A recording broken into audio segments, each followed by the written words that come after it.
Olá, meus queridos, uma boa noite para vocês. Mais um dia de acontecência, mais um dia de grandes informações para você. Porque você sabe, né? O acontecência é isso. A gente vai a fundo no acontecimento.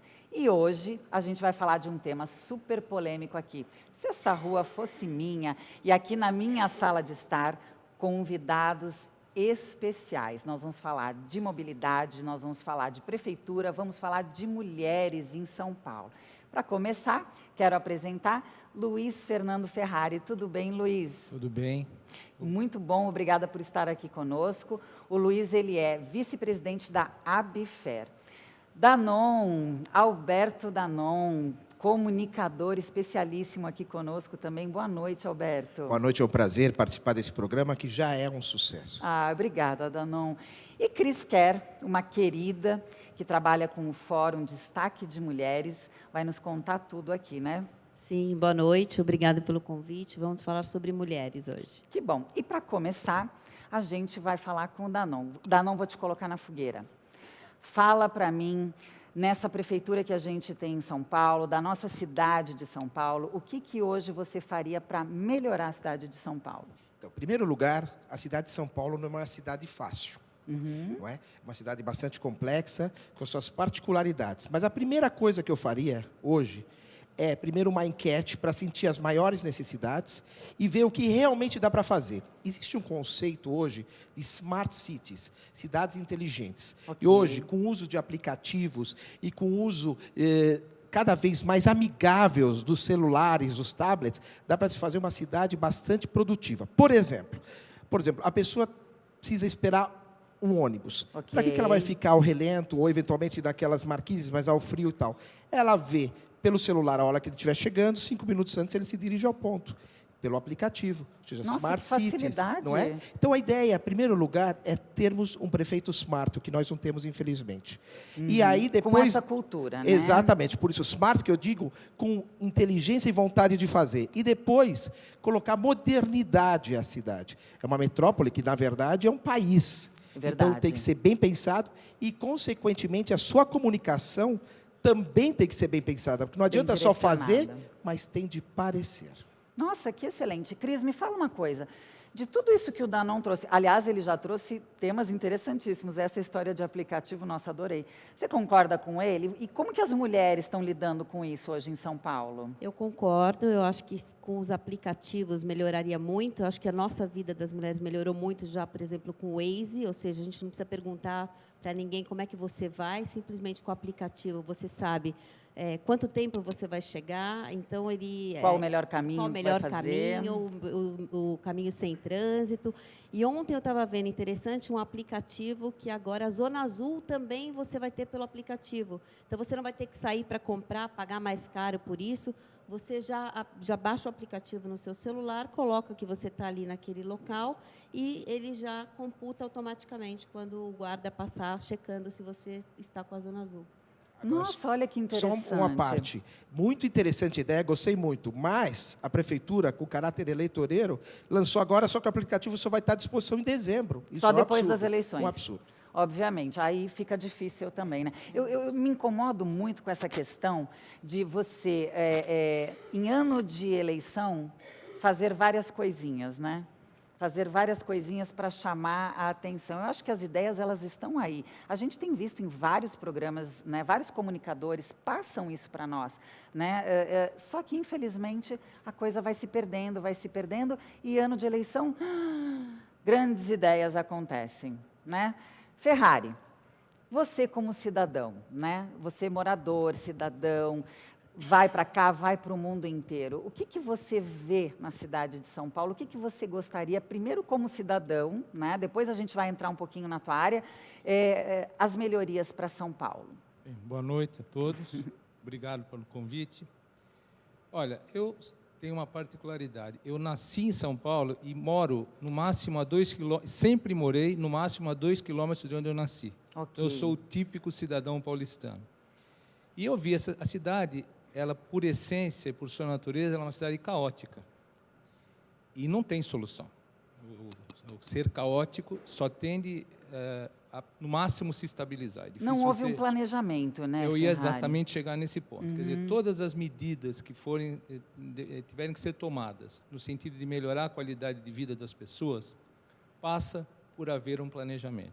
Ok. E esse problema de falta de planejamento, ele não é um privilégio da nossa capital, né? E então, quer dizer, eu acho que o problema tem que ser resolvido a partir do seu princípio, mas eu acho que não há a situação não é desesperadora, não. Temos que ter confiança. Eu acho que a gente tem soluções criativas, né? Danon acabou de trazer uma que eu acho que pode ser interessante, porque todos nós aqui estamos, de certa forma, ligados com essa tecnologia. Uns mais, outros menos, mas a gente tem o recurso da tecnologia, né? Você como cidadão, como paulistano, mas também cidadão do mundo, né? Quando você diz que não tem solução, mas a gente tem outras questões que a gente pode buscar, né? Não, eu digo, não existe uma solução completa. Evidentemente que você pode melhorar. Eu acho que o único problema é que nós estamos um pouco distantes de começar a melhorar. Esse é o problema, né? Mas as soluções são conhecidas, elas só podem ser aplicadas a partir do momento que você tiver um planejamento de vida. Não só um planejamento de desenho urbano da cidade, mas um planejamento do que se pretende da cidade. O que ela pode trazer, deve trazer para a sociedade. Ótimo. Inclusive, de forma bastante pontual, exemplificando, as ciclovias ou ciclofaixas não são uma má ideia. Porém, faltou planejamento. Resolveu-se implantar e, de qualquer forma, matou-se comércio. E muitas ruas praticamente estão desertas por causa disso. A gente vai voltar nesse ponto da ciclovia, porque eu acho muito interessante isso. Tem pessoas que realmente a favor, outras contra, né? Ontem mesmo eu estava circulando por São Paulo, voltando de um compromisso, e me chamou muito a atenção porque foi um comentário que o meu filho fez no carro. Nós estávamos ali na Juscelino Kubitschek e, de repente, 4 faixas com muitos carros e uma faixa com apenas uma bicicleta. E aí o meu filho de trás, nossa, mãe, quantos carros aqui? E de repente a faixa com a bicicleta. Eu falei, pois é, filho, mas nós precisamos ter cuidado, porque num descuido dele, do ciclista, ou um descuido nosso, né, a gente pode ter um acidente. Eu acho que isso precisa ser muito trabalhado na mídia, né, essa informação, e ter realmente os lugares definidos e adequados, né, para poder direcionar. Mas a gente vai voltar na ciclovia. Mas você tocou um ponto importante no que se refere à educação da pessoa. Então, por exemplo, o pedestre tem que saber seu lugar, o motorista também. Outro dia eu estava atravessando uma rua e a pessoa queria atravessar na faixa de pedestre, mas o sinal estava vermelho para o pedestre. Falei, minha senhora, a senhora está errada, nós temos que esperar como pedestres. Não, ele tem que parar. Então, aí que está, a mentalidade está por aí. A pessoa tem que respeitar. Todos têm direitos e deveres. Exatamente, e a gente tem que ter educação e bom senso. Eu tenho percebido, às vezes, nessa linha que o Danon falou, pessoas que vão simplesmente atravessando a rua, colocam a mão e já vão atravessando, sem esperar o carro parar, achando que está realmente num país de primeiro mundo. Muitas pessoas que moraram fora, né, estão acostumadas com esse padrão. Você simplesmente coloca a mão e atravessa, o que é um perigo aqui em São Paulo, porque as pessoas realmente não respeitam. E as pessoas também conectadas, né, na tecnologia, muitas vezes caminhando na rua, estão, né, absortas ali naquele mundo e, às vezes, elas nem se tocam disso, nem de sinalizar. Simplesmente vai e volta. Mas a gente vai retomar isso. Eu agora quero chamar aqui para Nós vamos primeiro chamar o nosso VT do Povo Fala, e ali a gente vai ver as principais dicas do que o pessoal nas nossas ruas de São Paulo pensam e acham da cidade. Vamos assistir o VT. Roda o VT aí, diretor. Domingo, meio-dia, Avenida Paulista fechada. Não passa um carro, não passa um ônibus, não passa moto. Apenas as pessoas com suas famílias, seus cachorros, suas bicicletas passeando. Até às 5 da tarde é assim que vai ser. E essa é uma das questões que geraram polêmica aqui em São Paulo. Algumas pessoas são a favor, outras acham que isso causou um caos no trânsito do domingo. A gente está aqui hoje para conversar com quem usa esse espaço de lazer, para saber se isso é legal, por que é legal e que outras soluções São Paulo poderia adotar para transformar a nossa vida numa coisa mais gostosa. Fabrício, você sempre vem aqui para Paulista aos domingos? Então, na verdade, eu venho bastante, até porque eu moro aqui perto, e eu acho que é uma oportunidade que a gente tem de usufruir da cidade, principalmente dessa área aqui, que durante a semana ela está sempre muito congestionada. Um espaço com mais verde seria mais saudável do que estar no meio de numa avenida com tantos prédios e edifícios, que isso nós já temos todo dia em São Paulo, não é? Precisa outros lugares também fazer isso. O cidadão, ele precisa de uma área de lazer e ele precisa, assim, ter de novo contato com pessoas e largar um pouco, assim, ficar dentro de casa, preso, porque acho que tudo é perigoso. Eu pego um pouco essa saudade que eu tenho desses espaços em que as pessoas utilizam e mato um pouco essa saudade aqui.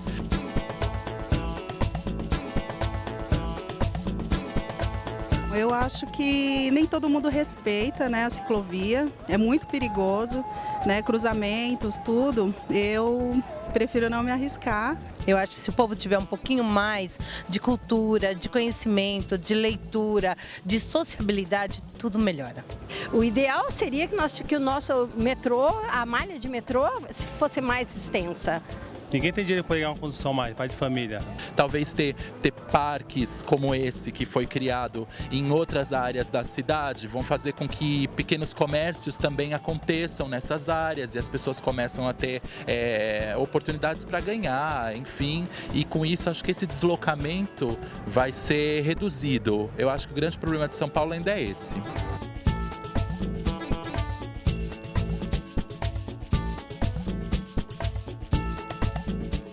E agora a gente volta aqui e depois do nosso break do Acontecência, a gente vai esmiuçar um pouquinho mais esse tema aqui. Os nossos convidados já deram uma palhinha nesse primeiro bloco e aí a gente vai voltar com tópicos bem interessantes. Fica conosco, fica com Acontecência, porque você sabe, né? Aqui a gente vai a fundo no acontecimento.